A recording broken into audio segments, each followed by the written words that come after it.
ആഗോള അയ്യപ്പ സംഗമത്തിൽ നടന്നത് വൻ തട്ടിപ്പെന്ന് രമേശ് ചെന്നിത്തല. നിയമസഭയെ തെറ്റിദ്ധരിപ്പിച്ച മന്ത്രി VN വാസവനെതിരെ അവകാശലംഘന നോട്ടീസ് നൽകും. അയ്യപ്പ സംഗമത്തിന്റെ കണക്കിൽ മന്ത്രി നിയമസഭയെ തെറ്റിദ്ധരിപ്പിച്ചു. ദേവസ്വം ബോർഡിന് പണം കൊടുത്തു എന്നാണ് പറഞ്ഞതെന്നും അദ്ദേഹം പറഞ്ഞു. ഞാൻ ദേവസ്വം മന്ത്രി ശ്രീ വാസവനെതിരായി ഒരു പ്രിവിലേജ് മോഷൻ സ്പീക്കർക്ക് ഇന്ന് നോട്ടീസ് കൊടുക്കുക.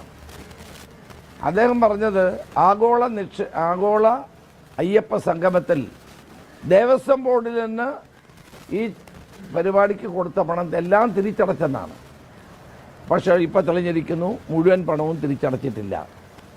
നിയമസഭയെ തെറ്റിദ്ധരിപ്പിക്കുകയാണ് ശ്രീ വാസവൻ ചെയ്തത്. അദ്ദേഹത്തിനെതിരെ പ്രിവിലേജ് മൂവ് ചെയ്യാൻ വേണ്ടി ഞാൻ സ്പീക്കർക്ക് കത്ത് ഇന്ന് നൽകുകയാണ്. അത് നിയമസഭയെ തെറ്റിദ്ധരിപ്പിക്കലാണ്, നിയമസഭയുടെ അവകാശങ്ങളുടെ ലംഘനമാണ്. അത് ഒരിക്കലും മന്ത്രിയുടെ സ്ഥാനത്തിരുന്നുകൊണ്ട് ശ്രീ വാസവൻ ചെയ്യാൻ പാടില്ലാത്തതാണ്.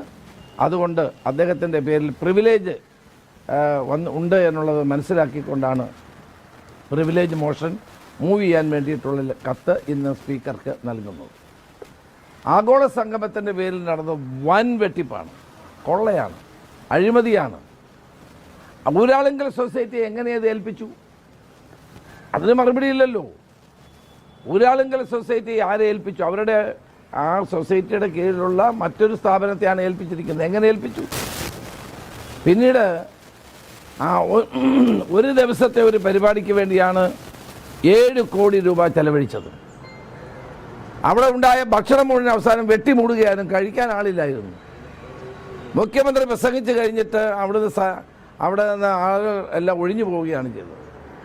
തമിഴ്നാട്ടിൽ നിന്നും ആന്ധ്രയിൽ നിന്നും വന്ന അയ്യപ്പ ഭക്തന്മാരെ പോലീസ് പിടിച്ചാണ് ആ പന്തലിൽ കൊണ്ടിരിക്കുന്നത്. അവർ പേടിച്ചു പോയി. കാരണം ഈ പോലീസ് ഞങ്ങളെ എന്തിനാണ് പിടിക്കുന്നത്?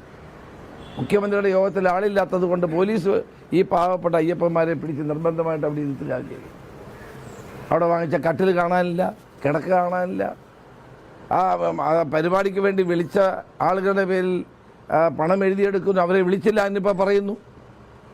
ഇങ്ങനെ വൻ തോതിലുള്ള അഴിമതിയാണ് നടന്നത്. ഇതിന് ഉത്തരവാദി വാസവനാണ്, ദേവസ്വം മന്ത്രിയാണ്. മന്ത്രിയുടെ പേരിൽ മന്ത്രി രാജിവെക്കുകയാണ് വേണ്ടത്. മന്ത്രിക്ക് അധികാരത്തിൽ തുടരാനുള്ള അവകാശം തന്നെ പൂർണ്ണമായി നഷ്ടപ്പെട്ടിരിക്കുക.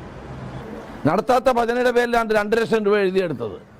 ഇപ്പം വാങ്ങിച്ച കട്ടിലുമില്ല, കിടക്കയില്ല, അതാരടിച്ചുകൊണ്ട് പോയി. പിന്നെ നിങ്ങൾ കാണേണ്ട കാര്യം, 7000 പേർക്ക് ഭക്ഷണം ഉണ്ടാക്കിയിട്ട് ആ ഭക്ഷണം മുഴുവൻ വെട്ടിമൂടുകയാണ് ചെയ്തത്. ഇത്രയും വലിയ ഒരു ധൂർത്ത്, ഒരു അഴിമതി നടന്നിട്ടും വാസവൻ നിയമസഭയെ തെറ്റിദ്ധരിപ്പിക്കുക. വാസവൻ അധികാരത്തിൽ തുടരാനുള്ള എന്ത് അവകാശമാണുള്ളത്? തീർച്ചയായും ഈ അഴിമതിക്കാർക്കെതിരെയാണ് നമ്മുടെ പോരാട്ടം. ശബരിമലയിൽ സ്വർണ്ണം അടിച്ചു മാറ്റിയെന്ന് മാത്രമല്ല, ദേവസ്വം ബോർഡിൻ്റെ പണവും അടിച്ചു മാറ്റുകയാണ് ഇപ്പോൾ ഇവർ ചെയ്തുകൊണ്ടിരിക്കുന്നത്. അതുകൊണ്ട് ജനങ്ങൾ ഇവരെ വെറുതെ വിടാൻ പോകുന്നു.